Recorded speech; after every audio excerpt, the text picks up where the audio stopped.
بسم اللہ الرحمن الرحیم۔ تحفظ بنیاد اسلام بل کے متعلق گفتگو کرتے ہوئے پریس کانفرنس میں ایک شخص نے کہا کہ ہم سے یہ کہا جاتا ہے کہ جو یعنی مسلمانوں کے نزدیک صحابی کی تعریف ہے اس کے مطابق تسلیم کرو اور صحابی رسول لکھو۔ تو گویا کہ وہ کرنے کے لیے آمادہ نہیں ہے،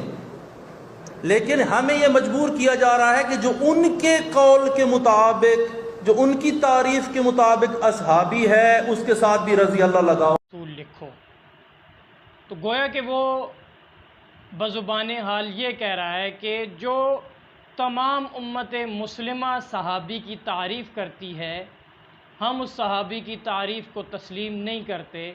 اور ہم ان صحابہ کو صحابی رسول نہیں مانتے۔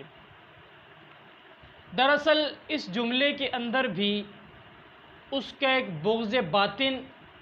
اور اس کی ایک تکفیری سوچ کار فرما ہے، جس کو سمجھنے کے لیے سب سے پہلے یہ سمجھ لیں کہ جو صحابی کی تعریف ہے،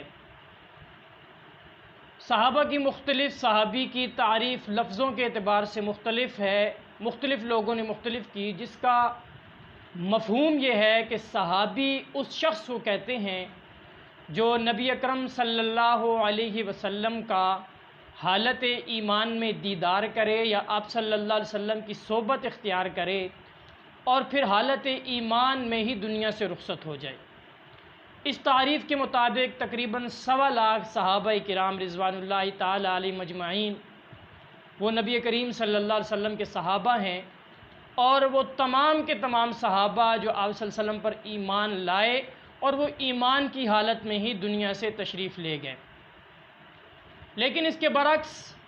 یہ جو طبقہ ہے، یہ طبقہ یہ کہتا ہے کہ نبی علیہ الصلوۃ والسلام کی جو محنت تھی وہ اس محنت میں نبی علیہ الصلوۃ والسلام کامیاب نہیں ہوئے، بلکہ آپ صلی اللہ علیہ وسلم ناکام ہو کر واپس لوٹے ہیں، چونکہ آپ کے بعد تمام کے تمام لوگ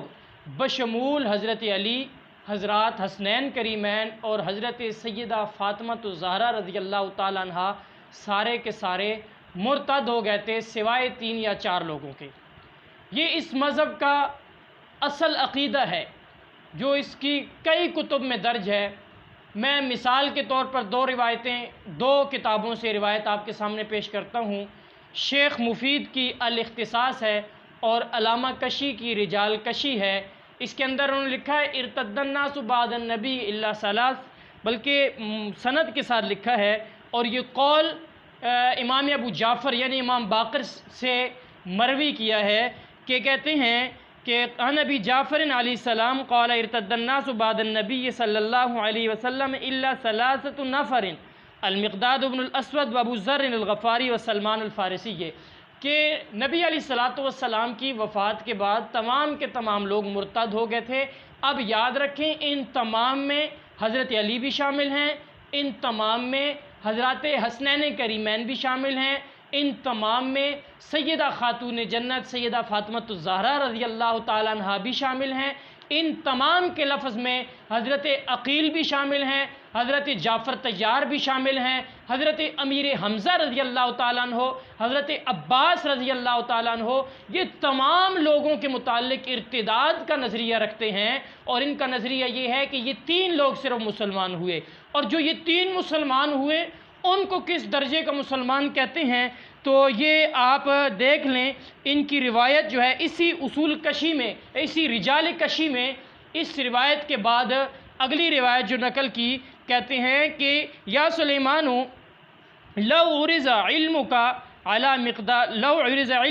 مقداد لکفر، یا مقداد لو عرض علمک علی سلمان لکفر، کہ اگر آپ کا علم، آپ کے دل میں جو بات ہے، آپ جو کچھ جانتے ہیں، حضرت مقداد کو جو کچھ جانتے ہیں حضرت سلمان جان لیں تو وہ کافر ہو جائیں، اور حضرت سلمان فارسی جو جانتے ہیں حضرت مقداد جان لیں تو وہ کافر ہو جائیں۔ گویا کہ ان کے ایمان کو بھی وہ گویا کہ یہ کہہ رہے ہیں کہ یہ نفاق کے درجے کے مسلمان تھے۔ تو جس مذہب کا یہ عقیدہ اور یہ نظریہ ہو کہ وہ صحابہ کرام کو تمام کے تمام جمی صحابہ کو مرتد سمجھتے ہوں، اس میں انہوں نے تخصیص حضرت علی کی بھی نہیں کی، حضرات حسنین کریمین حضرت سیدہ فاطمہ الزہرا رضی اللہ تعالیٰ عنہما کی بھی نہیں کی ہے۔ یہ اس مذہب میں صحابی کی تعریف ہے۔ اب جب یہ صحابہ کے بارے میں یہ نظریہ رکھتے ہیں، اسی وجہ سے وہ کہتے ہیں کہ ہم مسلمانوں کی تعریف کو نہیں مانتے، ہم اپنی تعریف کریں گے اور صحابی رسول ساتھ نہیں لکھیں گے۔ اور یاد رکھیں کہ صحابہ کرام کی جب یہ تکفیر کرتے ہیں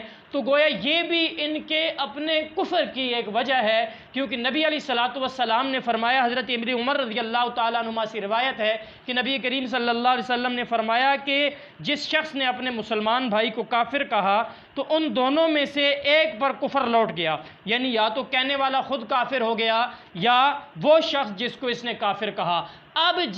جن کو انہوں نے کافر کہا وہ تو وہ طبقہ ہیں جن کے ایمان کا سرٹیفکیٹ اللہ رب العزت قرآن کریم میں دے رہے ہیں، وہ تو وہ لوگ ہیں جن کے بارے میں اللہ نے اولئک هم المفلحون، اولئک هم الفائزون، اولئک هم المتقون، اولئک هم المؤمنون حقا، یہ سرٹیفکیٹ اللہ تبارک و تعالیٰ نے دے دیا ہے۔ جب یہ سرٹیفکیٹ اللہ تبارک و تعالیٰ نے دے دیا تو معلوم ہوا کہ یہ کفر خود لوٹ کر ان پر آ گیا، اور یہ بھی تکفیر صحابہ اس طبقے کی ایک وجہ تکفیر ہے۔ اس جملے اور اس لفظ کے اعتبار سے بھی ان کا کفر واضح ہو رہا ہے۔ اور پھر اگلی بات کہی کہ ہم رضی اللہ عنہ نہیں کہتے، اور جاہل نہیں بلکہ اجہل شخص ہے یہ جو کہہ رہا ہے کہ رضی اللہ عنہ چونکہ جائز الامکان ہے، سلام کہتے ہیں رضی اللہ عنہ، اللہ ان سے راضی ہو جائے، یعنی جائز الامکان ہے، وہ الامکان ہے۔ جہالت کا اندازہ لگائیں، حالانکہ رضیہ صیغہ ماضی کا ہے، مطلب اللہ راضی ہو چکا، یہ رضا اللہ کی متحقق ہو چکی، لیکن اس شخص کو اتنا پتہ نہیں ہے، اس کو جائز الامکان اور پھر مضارع والا ترجمہ کر رہا ہے، تو اسے چاہیے کہ پہلے کہیں بیٹھ کے صرف نہ پڑھ لے، پھر جماعتیں چلائے اور پھر دین اسلام کی ٹھیکیداری کرے اور اسلام کا نام لے۔ اور پھر اگلی بات یہ ہے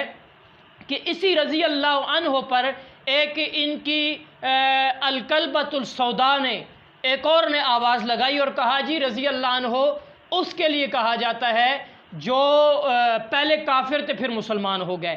اللہ تعالیٰ ان کے لیے لکھا جاتا ہے جو کافر میں سے مسلمان ہوئے پھر مسلمان ہو گئے۔ اب سمجھ نہیں آتی کہ جو زندیق اٹھتا ہے صحابہ کرام کے خلاف بک بک شروع کر دیتا ہے، کوئی ان کو روکنے والا نہیں ہے، کوئی ان کو منع کرنے والا نہیں ہے، ان کے لیے کوئی قانون نہیں ہے، نہ ادارے متحرک ہو رہے ہیں۔ اب وہ بکواس جو کی گئی ہے، اب ان سے سوال یہ ہے اس پورے مذہب سے کہ بیعت رضوان کے متعلق، بیعت رضوان میں جن صحابہ نے نبی علیہ الصلوۃ والسلام کے ہاتھ پہ بیعت کی، ان کے متعلق اللہ رب العزت نے فرمایا لقد رضی اللہ عن المؤمنین اذ یبایعونک تحت الشجرہ۔ اب اس بیعت میں حضرت امیر المومنین خلیفہ راشد، خلیفہ چہارم حضرت سیدنا علی المرتضیٰ رضی اللہ تعالیٰ عنہ بھی شریک تھے، اور علی المرتضیٰ رضی اللہ تعالیٰ عنہ کو اللہ رب العزت لقد رضی اللہ عن المؤمنین کہہ رہے ہیں۔ اگر یہ اصول اور یہ ضابطہ ہے کہ وہ پہلے کافر تھے تو گویا ہم یہ سمجھنے پر مجبور ہوں گے کہ شیعہ مذہب کا یہ عقیدہ ہے کہ حضرت علی رضی اللہ تعالیٰ بھی معاذ اللہ ثم معاذ اللہ پہلے کافر تھے اور پھر انہوں نے اسلام قبول کیا، حالانکہ حقیقت اس کے خلاف ہے۔